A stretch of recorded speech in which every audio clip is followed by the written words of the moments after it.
Have you ever wanted to give people advice about how to eat, how to exercise, how to be healthy, how to be a great parent, how to be financially free, how to have a great career, how to live their life the way perhaps you live yours? And it's a great question because obviously we think we're right as humans. Whatever we're doing, we think that we're on the right track. Very few humans like to admit they're wrong, do they?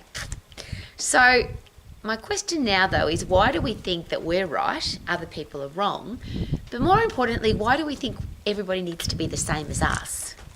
So if you like to eat a certain way, is it possible that there'll be people who just don't like what you eat? If you exercise a certain way, is it possible that people just don't want to do what you do? If you have a certain religion, if you have a certain cultural experience that you want to share with the world, is it possible that there are some people that are not interested in either your religion or your culture? So why do we need to share with the world what it is that we do? And of course, if somebody comes to you and says, please can you help me get healthy, fit and strong? Please can you help me be financially free? Please can you help me have great relationships? Please can you help me? And you're an expert in that area, that's a different story. But it seems that the world has become very advice-driven. You need to have my opinion, and if you don't believe the same thing that I do, you're a bad person, and I'm going to say nasty, horrible things about you. Well, here's and I use this as a regular statement now because I have no interest in becoming a politician. But if I ever did run for politics, I would have this byline: my political party will leave you the hell alone. Wouldn't it be nice to just live your life your way? And if you want to get advice about how to eat and how to exercise, if you want advice on your business, if you want advice on how to dress or how to have great relationships or what sport to play or what language to learn, or there's a whole heap of things that, yes, we can get advice about.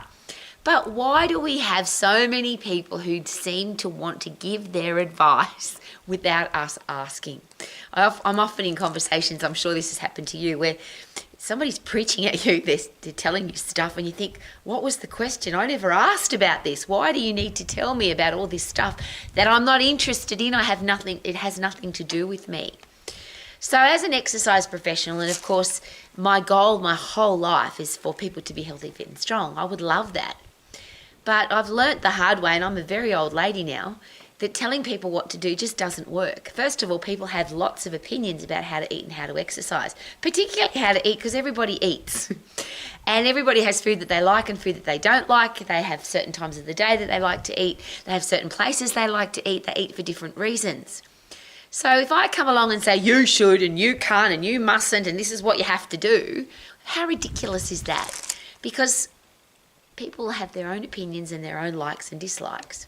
So could that be a great place to start? And I share this because there's only 24 hours in a day. And if you want to give people advice, if you want to help people to be healthy, if you want to make their life better, is it possible that they have to want to make their life better? They have to want to be healthy? I always use the example, you can go up to a smoker and say, you shouldn't smoke, it's bad for you. And you'll probably end up in an argument and there'll be some kind of justification. And I always share this. There are lots of things that all humans do that may not be good for you, but wouldn't it be awful if somebody came and said, you shouldn't do that? If somebody comes to you, however, and says, I'm a smoker, I don't want to smoke anymore, can you please help me give up? That's a different story, isn't it? So what if we invest time with people who want our help, not need it? Because everybody needs to be healthy, don't they? Everybody needs to be fit, everybody needs to be strong. But not everybody wants to be, obviously. There are lots of people who are very happy exactly the way they are. And if I go up to somebody and say, you should be healthy and you should be training and you should be lifting weights and you should be eating a different way, it just makes me sound ridiculous and probably makes them feel really uncomfortable. So if you have chosen to be a top-level exercise professional, could that mean that you, A, invest time with people that want your help, so they've actually asked for it, and B, should we communicate more effectively than telling people what to do? Do you like being told what to do? And I've had people in my life who have said that to me. Please, Rowie, tell me how to eat and how to exercise, and I'll do everything you tell me to do. And my answer is always the same. You're an adult. Do you really need another adult to tell you what to do? My favourite question for eating and exercise: if you were your own high-performance eating and exercise coach, what advice would you give yourself? Now, I'm not here to tell people what to do, and I don't think people like being told what to do. I think people know what to do. How's that for a blanket statement. Because every time I've said to somebody, if you were your own high performance eating and exercise coach, what advice would you give yourself? Nobody's ever said to me, I think I should sit on the couch, eat crappy food, drink copious amounts of alcohol, take drugs, don't do any exercise, and hope that I'm going to be healthy, fit and strong for the rest of my life. Nobody's ever said that. So what if we leave people alone that don't want our help? And how about the people that do want our help? How about we work out a way to get them healthy, fit and strong that's going to fit in with their lifestyle, not with our opinions and our ideas and what we think is true? Because the way I eat and the way I exercise, and a lot of people say that to me, Robbie, you're healthy, fit and strong, you've got stacks of energy, you've been the same weight and the same size and the same energy level all of your life, what do you do? And I always answer again the same way. It doesn't matter what I do. It matters what you want to do, what you can do, and what's going to fit in with your lifestyle. So to get fit and get strong, it's very simple. You've got to get puffed and you've got to lift heavy. But how you do that, muscles are blind and they can't count. Obviously, you want to do it safely so you don't get hurt. But I like people to come up with their own idea. So I believe that my goal as an exercise professional, as a coach, is to help people come up with their own lifestyle plan, their own eating plan, their own exercise plan that's going to fit in with their own lifestyle so that they can actually do it. And I know that's so different to what everybody else is doing, because everybody else says you have to eat this and don't have that and take this supplement and eat this pill, powder and potion, and you've got to do these red saunas, solar saunas, and you've got to have a cold bath, and you've got to, and there's a whole heap of stuff. They're called biohacks. But here's a great question. What if we just stick with the fundamentals? What do you want to eat? How do you want to exercise?